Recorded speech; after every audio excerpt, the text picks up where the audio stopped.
IRs from Red Wires. Yeah, the big box. Yeah, the big box, and it's daunting. Going through and picking the right one. And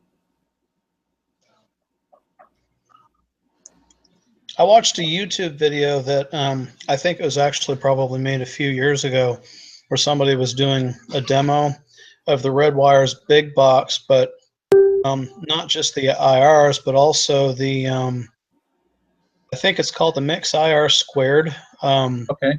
plugin that comes with it. And man, I have to say I was really impressed by the look of that plugin, because if I understand correctly, you've got like 6 different blocks. To the blocks, you can have up to 5 IRs loaded.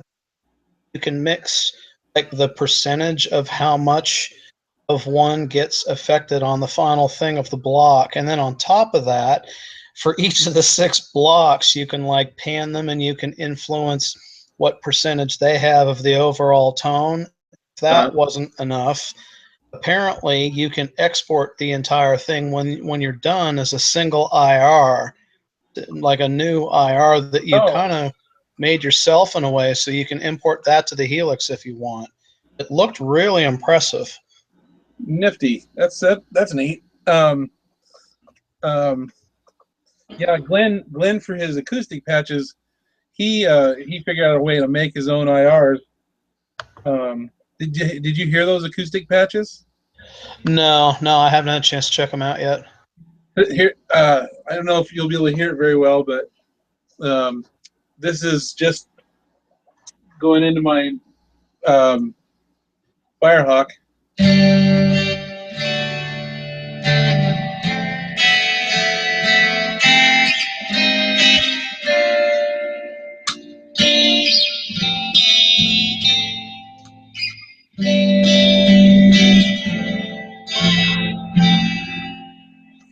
So, I mean, for a P90, yeah, no kidding. It sounded very acoustic to me. I mean, he knocked it out of the ballpark.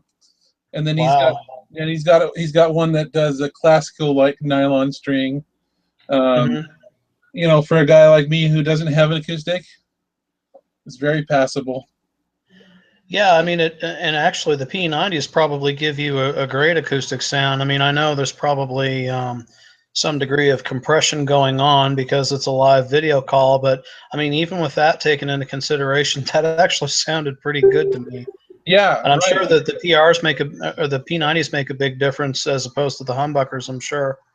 Yeah, and he said he made it with humbuckers in mind. So, I mean, it sounds good. It sounded pretty good with my Strat too. So, cool. What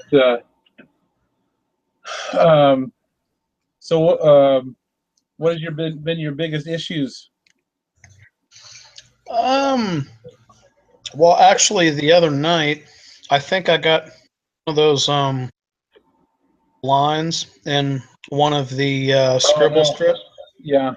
I mean, it's not causing any operational issues, and the display still seems to work. I haven't seen anything posted in the Facebook group for a while, so I don't remember what the issue itself is. I don't know if it's something you'd have to send back to line 6 and all that stuff or what, but probably. Yeah, unfortunately, I think that kind of fix is a hardware issue. It came out of nowhere. I mean, I'd had nothing ever since I got it in January, and then it just kind of showed up the other night out of nowhere. Like, oh, yeah. Okay, I remember seeing something about that. Yeah. So you have a Friedman, right? Yeah. What do you think about that? I love it personally. I know I posted a while back that I was thinking of reconsidering, but I didn't want to have to deal with return shipping with money I didn't have, for that matter. Yeah. And it was never a tone issue for me. I love how it sounds through the Friedman. I'm happy to have an FR monitor, to be honest with you. It's a big difference. Yeah, I've been through a lot of things. I've got the Firehawk 1500. Mm-hmm. That's pretty fantastic, loud FR, but it will do stereo, wet, dry, wet. Yeah. You know, Wet, dry, wet looks really impressive. When you're in the room, it sounds amazing.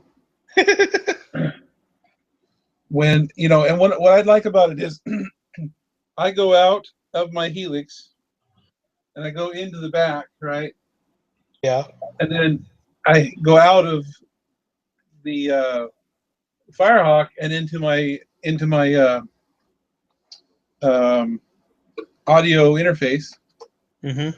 And so I've got a kind of a loop that goes there, but I can set it up to where I can actually take some of the effects off the Firehawk, like auto wah, and patch it right into the Helix. So using both and get both sounds. Do you like the Firehawk effects compared to those in the Helix? Um, I can use this amp standalone and be very happy with it. They're not Oh wow. they're not as good as the Helix, so I use my Helix with it. But if in a pinch, I've got some tones on here. I've got a Gary Moore tone that I made. Yeah. It sounds incredible on its own. Awesome.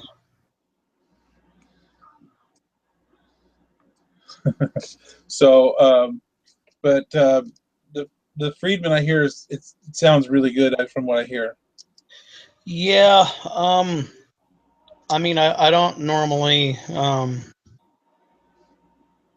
videos that vendors make, but the ones that Dave Friedman made with a guitar player named Dave Nasty, I think his name is. Uh-huh. They had made a couple that were demonstrating the ASM 12 in particular in this relatively small room, and you could tell that they weren't really processing the daylights out of it or anything, and I was just blown away at how big it sounded. Yeah. Yeah. It sounds like X-Man. Um, he had the some of the Helix videos through the Friedman. Yeah, I watched his as well. Yeah, and that sounded really good. I think he opted to go with the to stick with the Axe effects, but um, for me, I wouldn't turn down an Axe effects, but No. but interface um, and connections and routing. Man, I can't beat it. But I wouldn't turn down any of them. But Yeah. I would also not stick my nose up at the Helix. It's right in there, you know. Yeah. So what kind of music you play?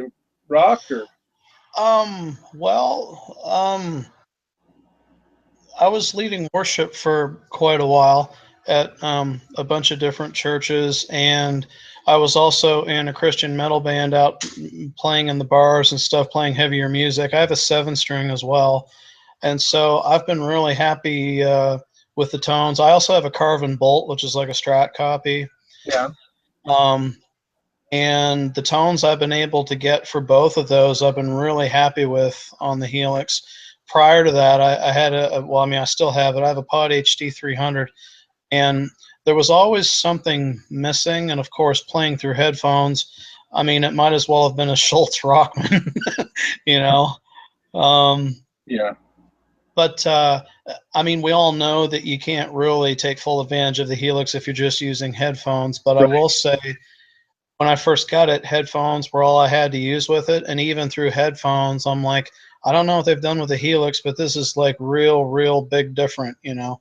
Well, I noticed that if I go through headphones through my audio interface, it does sound different than the headphones on the Helix itself. Okay.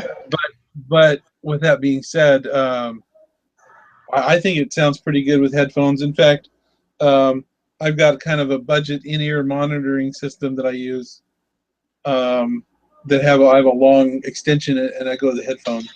Nice. So I gotta be. I like cable connections anyway. So if I've got the cable to the guitar input, I might as well have another lead that comes up. So so where are you located? I'm in Martinsburg, West Virginia, which is like the Eastern Panhandle, and everybody tells me it's not real West Virginia. They call it yuppie West Virginia because it's so close to Northern Virginia. Actually, I work in Northern Virginia, so I cross the state line every day to go to work. So you're not official West Virginia. That's what they tell me. See, my driver's license says different. Yeah. Yeah. Well, I'm glad you could make it. I was hoping for more people, but busy lives and all. Yeah.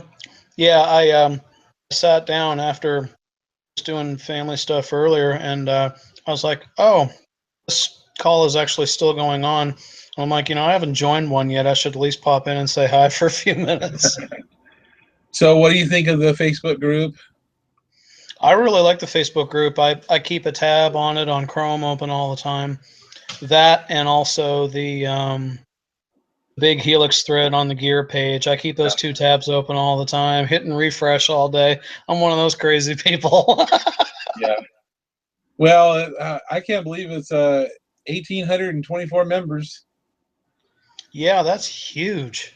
Yeah, these are not fake. Some groups have like invite they grow overnight because somebody invites a bunch of people and pulls them in there. I didn't want to do that.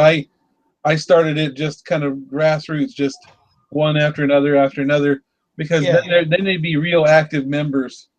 Yeah. Yeah. So I noticed a few people have dropped out, and I noticed some people selling their Helix. What are you running your have you noticed it? Because some people talk about fizz. What are you running your global settings at? Did you follow my instructions? I actually don't use the global EQ. I leave it off, so it's not the global EQ, the global in and out settings for the Helix. Oh, I see what you mean. I leave the input impedance up, whatever the highest one is, 96K, or just set to auto. Yeah. But I did experiment with that once after people were talking about it, and I was able to hear for myself what they were talking about. It can make a difference on how bright you perceive your guitar to be if you mess around with the impedance a little. And do you set your XLR to mic level? I can't remember what I did with that. I remember that thread that you and a couple of other people were talking about that. I do remember changing it, I think, and I seem to remember it made a difference. But honestly, I don't remember if it had been set to instrument or not before that. Yeah, yeah, that's the thing. I get a lot of people who may not be happy, and if they didn't follow my instructions, and I know there is some information out there that goes against it in the group, but my tried and true method seems to work for me. If somebody else gets it to work differently, good on them. But if anybody is ever complaining about fizz, I have them walk through that, and their fizz almost always goes away. They're high pitched. I had there was one guy who I was helping that actually went and sold it after I helped him. He had his monitors cranked. He had these Alesis monitors or some other totally cranked, and no matter what I do, it sounds this awful distortion. I helped him through all the settings. The normal settings is like, nope, still doesn't sound good. And I says, well, it's really strange because everybody else says it sounds good. They get to that point, and then come to find out he was maxing his he was just pushing too much of his own power through there. So he turned it down and he says, oh, that sounds better. I'm like, well, Yeah. you're going full volume. I don't know what you're thinking, but whatever. But he went ahead and sold his stuff anyway to go to the AX8. But he's going to get a similar. Yeah. You know, that wasn't the Helix. That was user. But, Yeah, before I actually decided to throw down the hammer and go the Helix route, I was thinking about the AX8, but in all honesty, it has so many strikes against it, as I'm sure you already know, in terms of like there's no like USB, and the connectivity and the routing isn't quite there. The interface is terrible unless you're using the software editor. And another big thing too that people, I mean, I'm sure everybody's aware of this, but it hardly gets talked about much. I mean, with Helix, you could, I mean, I got mine through Sweetwater, but I mean, you can also do Musician's Friend or a bunch of other places. The opportunity is there to have some kind of a payment plan. right. With products, you can't do that. You got to buy it all in one shot. And to get the equivalent rig as the Helix floor unit means you're buying 3 separate pieces, which altogether costs over twice as much. Right. I can't justify that. And even if you were to go the AX8 route, you still have to have a separate expression pedal, which negates any cost savings. And again, no payment plan. You don't have all the ins and outs. Well, yeah, and one thing that I like to do is for tonal variety. Now, obviously, they have the 200. You know, they have 30 of the same amps times 10. You know, Yeah. I mean, how many amps are there? Right. I mean, yes, there's little nuances, but I don't know. That's fine. That's fine. But so what I do is I have the ability with the Helix of taking one amp and another amp and kind of merging them and EQing them and having fun that way, where you can't do a dual amp on the AX8. Yeah. Yeah, but the scenes, I definitely see where I would like to have the scene idea. Or at least one thing that I would love them to add to the Helix is right now you can only assign an on-off switch to one unit. So in other words, if you have a drive pedal, you can't turn it on and off from a different pedal. Right. So there's creative ways to get around it, and I found some creative ways to get around that. But I'd like to be able to assign different, like an on-off, like a group. I want to turn A, B, and C on and off at the same time, but also individually. Yeah, yeah. So if they could at least add that, that would save on the need. Well, not totally, but the need for scenes, because then you could multiply assign things on and off, and I don't think that would be hard for them to accomplish. So, is my understanding right that the whole scenes thing that Fractal does, not only is it both different combinations of things being on and off, but on top of that, the things that are on and off, you can also have tweaked differently as well? Yeah. Yeah, that would be mega useful. I mean, it's not a total deal breaker for me, but obviously that would have tons of function there. Yeah, absolutely. Yeah, I kind of think the same way. It would be a nice functionality, and at some point they'll probably implement it. They won't call it scenes, obviously, but yeah, they'll call it pictures. But yeah, it's a very nice feature that I'd like to see implemented. Yeah. Have you played with any Fractal products? No, I've never actually sat down with one. I have heard them live, and they sound phenomenal. Oh, sure. But so does the Helix. I agree. Yeah, I really feel like the Helix is like the product we've all been waiting for the last 10 or 15 years. Well, and it's just in its infancy. Actually, somebody had mentioned something about there was a software glitch or some sort of glitch. Oh yeah, with the USBs. And I said, well, true, but basically, Fractal in the beginning, and same with Kemper. Yeah, they both had their software glitches as well. So of course, for people to be complaining because, well, like I actually hook my Helix up to my PC, but I want it hooked to my Mac, but it doesn't work right. So I've got uh, the audio interface hooked up to my Mac, and then I Teamview into my PC to control it. So right now I'm talking to you on my Mac, but I've actually, if we go this way, and you look at it, you'll see that you can see the Helix on the screen, but that's actually a Teamviewer to my PC. Okay. Yeah, because it doesn't show up on, or there's two of you now. Yeah, it dropped the call for some reason. I don't know what happened. I had to rejoin real quick, so I just missed whatever you were showing me. Oh, weird. Yeah. Yeah.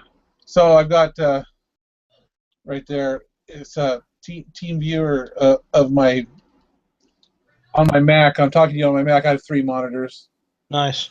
And then right there is team viewed into my PC. So even though it's on my Mac, you can see it's got Windows logo on there. Okay. And yeah, but yeah, so I can control it from my Mac PC. So Yeah.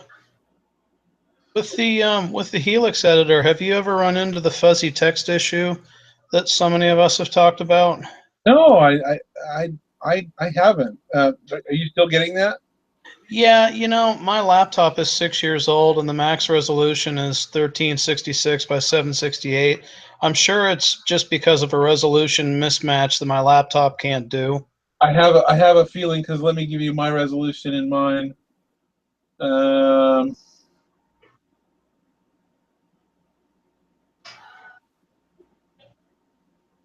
You're gonna tell me.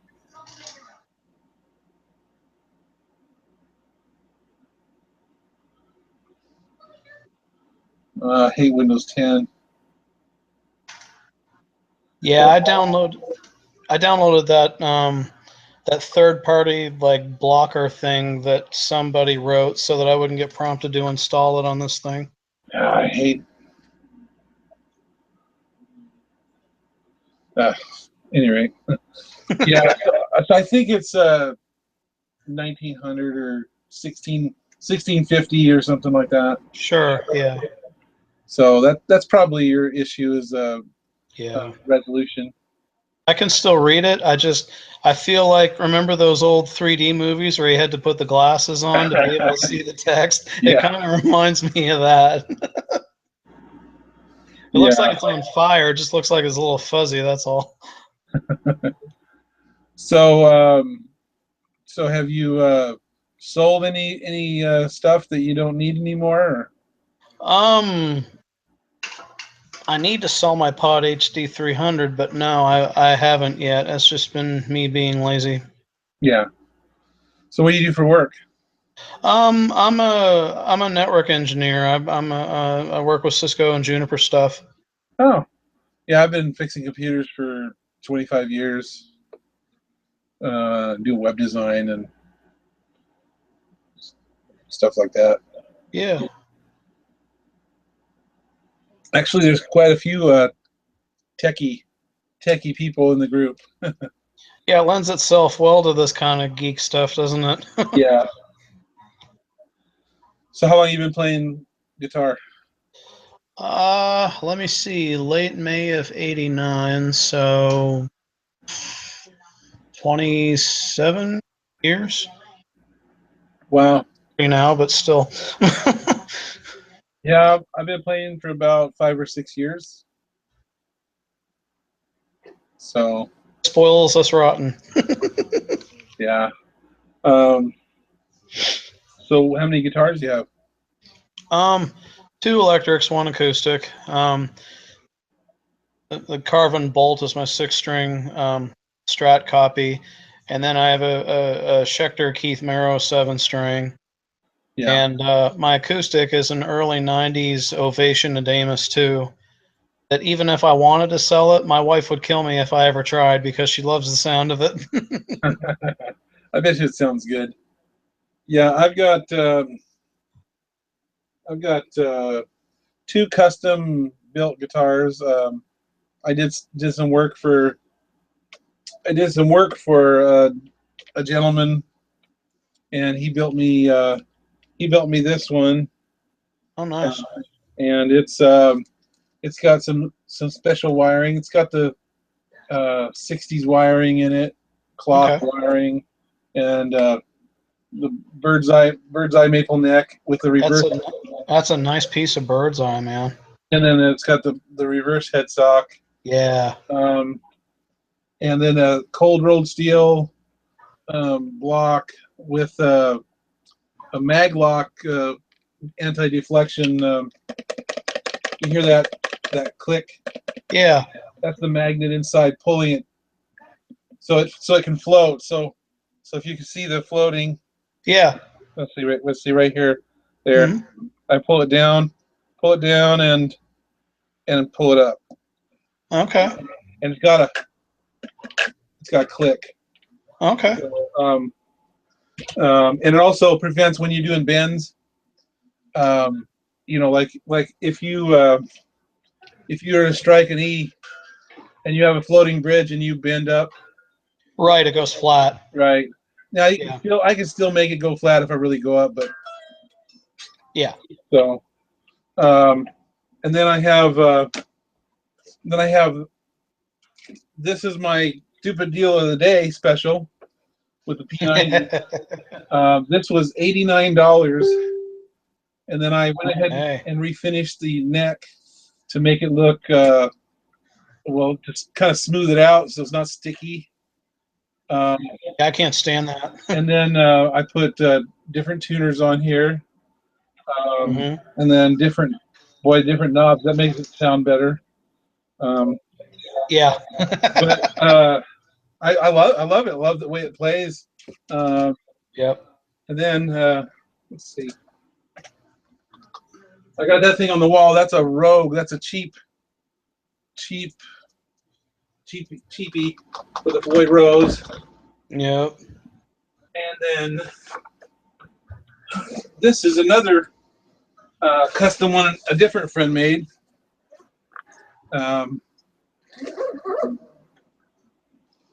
It's got Flash Alnico pickups in it. It's my Les Paul copy. Oh, right, yeah. And here it is. Nice, man. Flame. You can see the checking going on. Oh, yeah.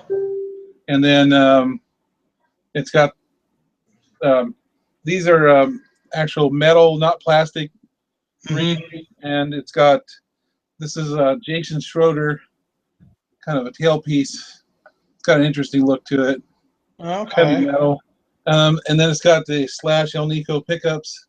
Oh, nice. Very nice. And then the custom Slash.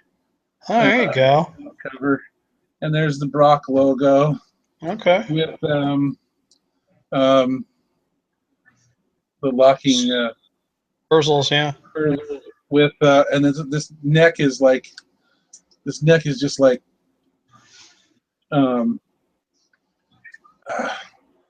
baseball, like really thick. Oh, yeah. So but yeah, it's got a beautiful mahogany back. You could shave in those cavity covers, man. Huh? Yeah, I know. Those cavity covers, those are pretty shiny. You could shave in those. Mirrored. But Yeah, this one's nice. And you know, it's got a really nice carve. There's a you can see the carve on it right here. Yeah. It's there, right there. Mm-hmm. But yeah, so that's my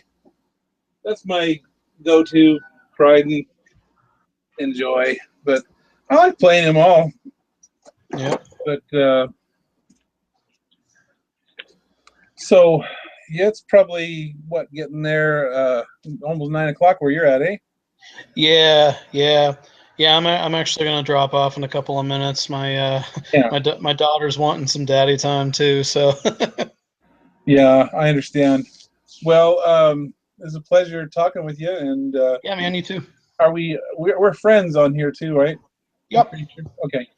Well, don't hesitate to reach out to me if anything. And then you haven't ordered your T-shirt yet. Yeah, no, not yet. I'm contemplating it. That's cool that Line 6 gave you the go ahead on that. Yeah, yeah. So, I mean, technically speaking, I don't know that. I don't think it violates their copyright anyway, but I want to make sure I'm playing nice with them. So, but yeah, there's going to be a lot of people posting about their shirts. Oops, you dropped off again. There, you're back. Yeah, it did it to me again. That's weird. Well, but at any rate, yeah, I think that there's going to be a lot of people showing their shirts off here soon. Oh yeah, no doubt. There is going to be here in a little bit the ability to buy the crooked ones. I'm buying them back from the shirt maker because I got them for a real good deal. So I've got shirts that are a lower price. Yeah. And depending on how you're sitting, they don't look crooked anyway. Yeah, and pretty much sit sideways. So, well, hey, I'm glad you came on, and yeah, man. And I think I'm going to call it a night myself. I've been on here a little bit. I think I was sitting here since about 4:35. So Hour and a half. yeah, and you came on. You've been on almost 45 minutes or so. Yeah. So it was nice. We talked about a few things, and people can be jealous. That's right. It's good to talk with you. You too, man. Have a good night. You too. Bye bye.